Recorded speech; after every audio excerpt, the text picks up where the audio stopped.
How are you? I hope that you're okay. I hope that you're enjoying your weekend. I hope that you have enjoyed your classworks. And this week we are going to start with another story. I hope that you finished the questions from last week.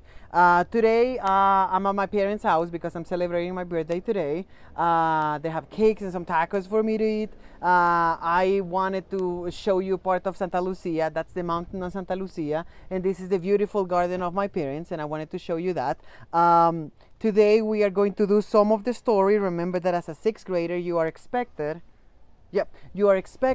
to have a little more analytic side on your own side. So I'm gonna start reading the story and then you are gonna finish reading the story, okay? I'm gonna read some of the paragraphs and then that's gonna be your assignment. Finish reading the story, okay?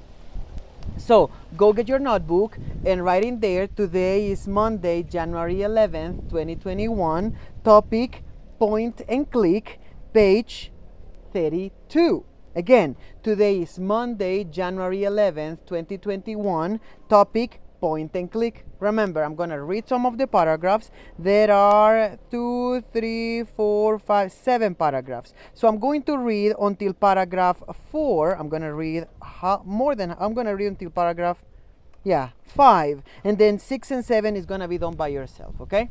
Let's do it.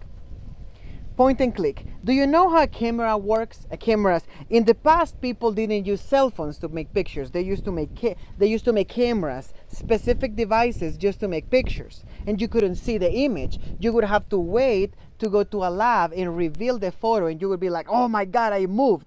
Now you can see immediately right now, like right now that I'm recording. What exactly are you recording? Cameras might seem almost unbelievable if you do not know how they work. Point the camera at something, push a button, and you end up with a realistic image of what you saw, just like right now. How does that happen? The camera's ability to reproduce what you see is not actually all that complicated. Once you understand a few basic elements, in fact, the camera itself is just a box that controls how much light reaches the film inside. The original Latin term camera obscura means dark chamber, and it's perfect description. And in the past, people had to have very dark rooms with a red light to reveal the pictures. It was a very long and very interesting process. Traditional film is a plastic strip that has been coated with light-sensitive chemicals, like the rods and cones in our eyes. These chemicals change according to how much light enters the camera. That's why in the past, you would have to put the roll in the thing and never open it, because if sun hits it, you would ruin the pictures. The image that enters through the camera lens creates a unique pattern in the chemicals that will be used in the photographs is developed in a lab. Instead of a chemical film, a digital camera contains a light-sensitive electrical device that records the image, just like this. There's nothing in my phone. There's only a small device that collects the information and saves it in the phone. Having just the right amount of light reach the film is crucial to taking a good picture. The two main devices that control light are the shutter and the aperture. Aperture? I don't know. The shutter is a small door inside the camera that opens and closes. When you take a picture, it affects how long the film is exposed to light. But this is in older cameras, not new cameras. New cameras control the light by itself. On a typical sunny day, the shutter speed might be as fast as 1 at 125 a second. To keep too much light from getting in, a quick shutter spread is also needed when you want to capture something. In the past, cameras had a little thing that would open and close, so you would specifically know how much light you're getting.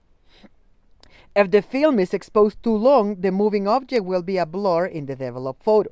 Sometimes slow shutter speeds are needed. For example, if you want to take a picture at night in a low light, you need to leave the shutter open longer so that enough light can reach the film. But with new cameras it's different, because there is a mood for night, for day, for nature, for beach. There's a mood for everything in phones.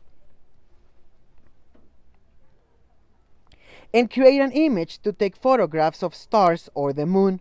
You would need to have the shutter open for a very long time. Again, this is specific for all cameras, so I'm gonna post a video of all cameras so you can see how all cameras used to work.